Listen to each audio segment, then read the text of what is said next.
Hello বন্ধুরা, সবাই কেমন আছেন? আশা করি সবাই ভালো আছেন। একটা এসি আমারে বলতেছিল যে এসিটা চালু হচ্ছে না, তো এসে দেখলাম যে দেখেন এই তারগুলো আমি জোড়া দিছি, এই তারগুলো সব ইঁদুরে কাটে ফেলেছে।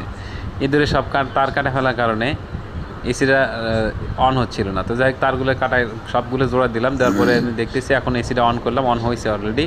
তো দেখেন এই তারগুলো ছিল সবগুলো কাটে ফেলার কারণে এসিটা অন হচ্ছিল না। তো যাই হোক, তারগুলোকে আমি সব জোড়া দিছি, এখন এসিটা অন হয়েছে। তো এখন এটাকে আমি একটু চেক করে দেখবো যে আসলে ঠিকঠাক মতো ঠান্ডা হয় কিনা।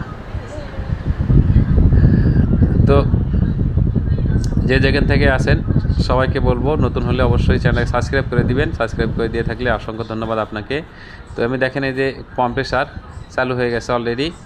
তো এখন এটাকে গ্যাসটা চেক করব এবং দেখেন আমি আপনাদেরকে একটু দেখাই আমি কাজটা করছি কোন জায়গায়। এটা হলো দেখেন কেএলসিসি পাশের এই গ্রামটা, কেএলসিসির পাশে কোয়ালালামপুরের মাঝখানে যে একটা গ্রাম আছে সেই গ্রামে। তো এদের সামনে এটা হলো সেই ভাইরাল ব্রিজ।